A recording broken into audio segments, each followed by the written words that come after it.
अस्सलाम वालेकुम। आज की वीडियो में हम करेंगे एक्सरसाइज 13A। ये है जी mathematics book 1D1 7th edition जो न्यू एडिशन आया उसकी एक्सरसाइज है ये।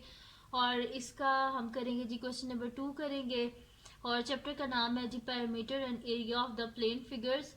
तो इनको हम करेंगे आज।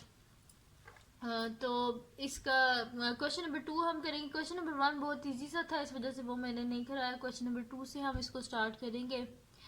तो अगर आपने अभी तक मेरा चैनल सब्सक्राइब नहीं किया तो इसको सब्सक्राइब कर दीजिए और बेल आइकन को लाजमी प्रेस कर दीजिएगा ताकि आपको न्यू आने वाली वीडियोस के बारे में पता चल सके।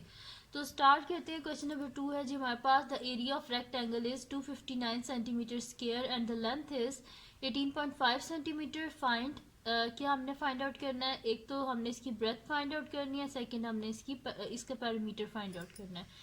तो सोल्यूशन स्टार्ट करते हैं। पहले इसका फर्स्ट पार्ट करते हैं हम। फर्स्ट पार्ट है जी हमारे पास कि हमने फाइंड आउट करनी है, ब्रेथ फाइंड आउट करनी है। और गिवन क्या है हमारे पास? एरिया गिवन है और लेंथ गिवन है।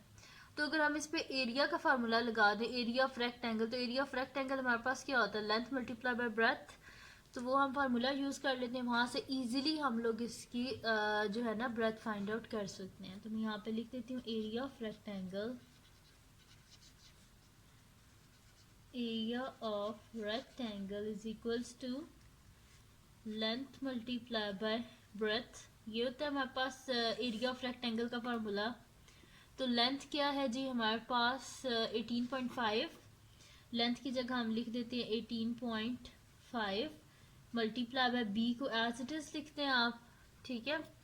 और हमारे पास क्या एरिया ऑफ रेक्टेंगल क्या गिवन है? 259 सेंटीमीटर स्क्वायर, 259 सेंटीमीटर स्क्वायर और इसके साथ है जी सेंटीमीटर।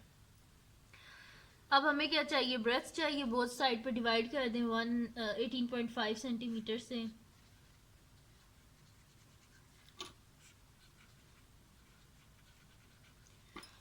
यहाँ पे तो हमारे पास कैंसिल आउट हो जाएंगे राइट साइड पे।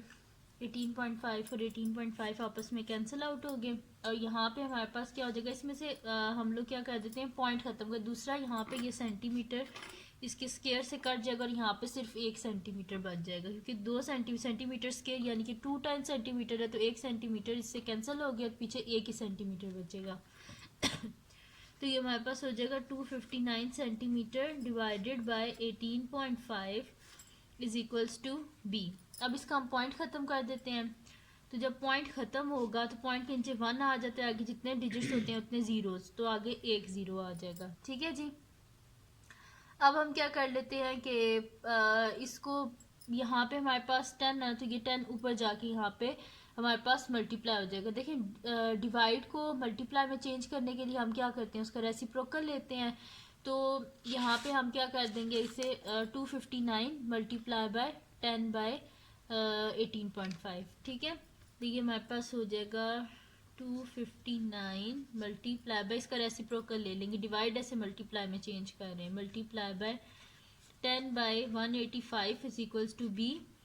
तो 259 देखें यहाँ पे 185 बाई 10 था ना, हम मोस्टली कहते हैं कि ये 10 ऊपर जाके मल्टीप्लाई हो गया। वो किस तरह मल्टीप्लाई होता है? वो बेसिकली हम करते क्या है कि जो डिवाइड हो रहा होता है उसे मल्टीप्लाई में चेंज करने के लिए हम क्या कर लेते हैं, उसका रेसिप्रोकल। रेसिप्रोकल क्या होता है? जो डिनोमिनेटर होता है वो न्यूमरेटर में आ जाता है और जो न्यूमरेटर होता है वो डिनोमिनेटर में आ जाता है, सही है जी। अब इनको हम आपस में मल्टीप्लाई कर लेते हैं। तो ये हमारे पास हो जाएगा कि 259 मल्टीप्लाई बाय 10, तो ये हमारे पास आ जाएगा 2590। 2590 divided by 185 is equals to B, ठीक है। यानी कि हमें क्या चाहिए थी? ब्रेथ चाहिए थी ना। तो बी जो है वो ब्रेथ को डिनोट करता है, या ब्रेथ को हम बी से डिनोट कर लें, सिंपल सी बात है, जो भी कह लें। तो b इज इक्वल्स टू है जी हमारे पास 2590 डिवाइडेड बाय 185। तो इसको हम साइड पे डिवाइड कर लेते हैं। 2590 और 185 है, 1 से ही होगा ये हमारे पास। 185 माइनस कर लेते हैं, 9 में से 5 के 4 आते हैं हमारे पास। यहाँ पे हमें कैरी लेना पड़ेगा 15 में से हम 8 को माइनस करते हैं तो हमारे पास क्या आ जाएगा, यहाँ पे 7 आ जाएगा हमारे पास। ठीक है जी, अब ये ज़ीरो यहाँ पे नीचे आ जाएगा, 740 हो गया हमारे पास। तो 185 है हमारे पास। तो ज़ीरो आप देखिए इसके एंड में क्या है, 5 है। तो 5 को किससे मल्टीप्लाई किया जाए कि एंड में ज़ीरो आए। तो 5 आएगा जो 25 होते हैं एंड में 5 आएगा, और 5 4 ज़ा 20 होते हैं, यानी कि इसे अगर हम 4 से मल्टीप्लाई करें तो मेरे पास ईजिली एंड में ज़ीरो आ सकता है। तो मैं इधर 4 लिखती हूँ जी, और 4 से अगर आप देखें तो 5 4 20, 0 2 कैरी हो जाएंगे, फिर 32 प्लस 4 और 7, ठीक है 740 बनता है। ठीक है जी, 185 को 4 से मैं इधर साइड पे कर भी देती हूँ, वो मैंने ज़ुबानी कर लिया था। तो यहाँ पे 5 4 22 कैरी, 8 4 32 प्लस 2 34, और 4 1 4 प्लस 3 7, ठीक है 740 आता है। तो b क्या आ गया हमारे पास, b इज इक्वल्स टू 14, और यहाँ पे मैं पहले सेंटीमीटर साथ में लिखती थी, ये साथ यहाँ पे आता रहेगा सेंटीमीटर, यहाँ पे भी आ जाएगा जी सेंटीमीटर सेंटीमीटर सेंटीमीटर। ठीक है जी, तो ये हो गया हमारे पास, सही है। अच्छा, ये हो गया जी हमारे पास इसका ए पार्ट, जिसमें हमने फाइंड आउट कर लिया कि ब्रेथ कितनी है हमारे पास। ब्रेथ इज इक्वल्स टू, यहाँ पे लिख भी देती हूँ, BREATH is equals to 14 centimetre. अच्छा, अब हम करते हैं इसका नेक्स्ट पार्ट, जिसमें हमने क्या फाइंड आउट करना है, पेरीमीटर फाइंड आउट करना है। सेकंड पार्ट का सोल्यूशन स्टार्ट करते हैं। ठीक है जी, अब हमने क्या फाइंड आउट करना है, पेरीमीटर फाइंड आउट करना है। तो पेरीमीटर ऑफ रेक्टेंगल हमारे पास क्या होता है, फॉर्मूला यूज करेंगे, perimeter of rectangle is equals to 2 time length plus breadth. ठीक है, लेंथ प्लस ब्रेथ, जो भी आंसर है इसे 2 से मल्टीप्लाई कर दें। अब हमारे पास लेंथ भी आ गया, हमारे पास ब्रेथ भी आ गया, इसका मतलब हम इजीली इसका पेरीमीटर फाइंड आउट कर सकते हैं। 2 इंटू लेंथ क्या आई है जी हमारे पास, वो तो गिवन थी हमारे पास क्वेश्चन में कि लेंथ कितनी थी, 18.5। तो लेंथ की जगह हम लिख देते हैं 18.5, प्लस ब्रेथ अभी हमने फाइंड आउट किया है 14।